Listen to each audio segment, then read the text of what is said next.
how do we recognize when the universe is sending us those messages?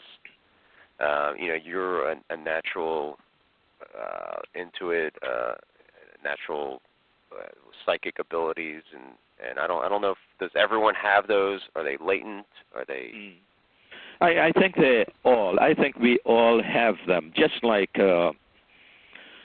we all could possibly play the piano. I certainly can play it if I were. I don't know if I could play it. Well, this is the difference. We can play it if we really set about doing it. My wife, she started playing the piano at the age of 4.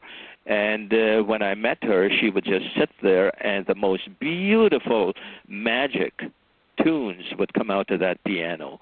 However, me, all I can do to play the piano is use one finger. Just one finger. And so if I wanted to really learn to play it, I've got to do a few things. I've got to take action. I've got to take some lessons. I've got to commit myself to learning it. Very interesting thing happened with me once. I've told you of my friend Bill Carter, the one in Nashville who... former Secret Service agent for Kennedy and Johnson, and who got a lot of major stars going, like Reba McEntire, Rodney Crowell, and all the others. One day, through him, I met many of these stars, and I met one of them who came up to me and said, "Oh my gosh, John, how could you write such a book like When You Can Walk on Water, Take the Boat? It is magical. That is so wonderful. I wish I could do that. I never could do that." And I kept thinking that I've got a whole bunch of this guy's albums. I love his stuff. I can't play one note on the guitar. So I turned to him and I said, "You know, my friend, how can you play such beautiful music?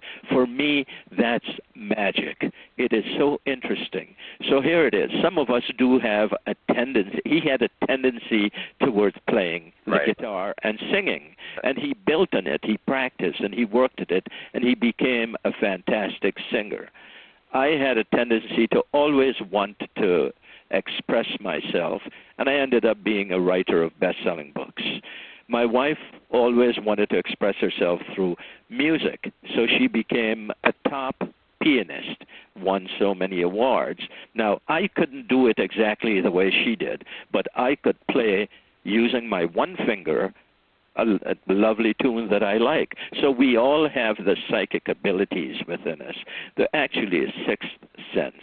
Animals have them far more developed than we do, but we don't tend to do it anymore because remember that conversation I told you about, the long one we keep having? Mm-hmm. And when we're not having that, we have the television on, and that's the noise that blocks out everything else. So we never listen to the sounds of silence.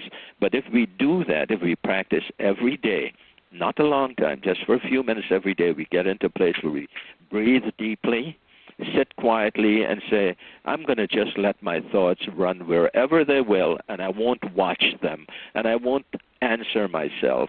You will find after a while that these abilities become heightened. And then if you want, you can train yourself to feel, maybe not hear what other people are thinking, because I remember meeting, remember our friend Butch James? Right. Mm-hmm. Butch had a big party in the Rainbow Room in New York, and I was invited to be one of his honored guests, for which I was honored. I was happy to be there. But the word had gotten around that this guy, Butch's friend, was going to come here, and somehow they thought I knew their thoughts. So everybody is quiet when I'm introduced, and whenever they met me, they'd hardly say anything. And I asked Butch, I said, what's the matter with your people? He had all his employees there, many of them and their families. And he says, you know, the thing is, John, they think that you know what they're thinking. And I thought, no, I don't even know what I am thinking. And if I were to know what everybody is thinking, I'd go nuts because I wouldn't be able to handle it. So it's something like any other skill that we can develop. Anyone can develop it. The requirements are very few. You have to have a warm body, an IQ of greater than maybe 30, and stuff like that. But anyone could develop it because it's a natural thing, a natural gift we all have. Feeling auras, feeling people's thoughts, as they affect us, we do not violate anybody's privacy because, again, that's not necessary. It's based.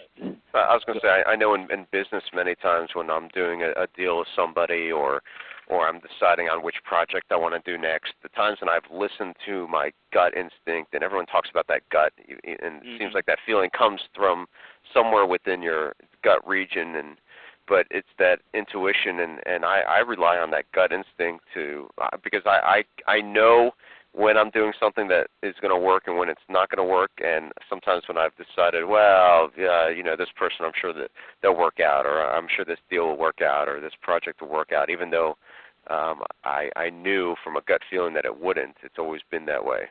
And whenever you go against that feeling, you find it doesn't work.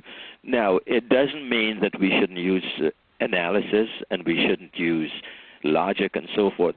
Sure, that's important. That's part of the preparation. You get the data and so forth, and then you step back and you listen or feel for what you just call the gut feeling. And when you get that, you will know when you have a hit. You will have a feeling of wellness, of being okay, a kind of an excitement about it. This will work. It's like the universe saying to you, okay, here are 5 paths. Do business with this guy this way or not, and do this one or don't do it. And you will feel, I should talk to Mr. X. That's the one I have to do this with. And then your voice will come in now and say, oh, no, he doesn't know anything. I can't do anything with him. I don't want a joint venture with him. And then you put it away, and then you're sleeping. Or like I remember the story about you creating instant sales letters. Sales letters where you jumped up at 3 or so in the morning. It come like that to you all of a sudden. Where does it come from? It comes from the dream fairy, the walk fairy, the quiet fairy, and it comes all the time. People say generally opportunity knocks once. I disagree. Opportunity knocks all the time. We just don't listen. Right, and I think if the more times you listen, I think it grows more distinct, that knocking, and louder. And then as you don't listen to it, I think it grows fainter and fainter. Absolutely. It never goes away. You just block it out. And you being a new father, having the little prince as a son, you might remember in the early days, if you check carefully, you will notice that maybe these days, no matter how tight you're sleeping, how soundly asleep you are, if there's a little sound from him, you might wake up. Now, there were times when that wouldn't bother you at all. And so it is with us. If we don't listen and encourage the voice, it won't be there. It won't go away. It will just go in a little corner, and it'll say, okay, I'll wait for John. When he's ready for me, I'll be there like I've always been through the centuries, through the millennia, through everlasting.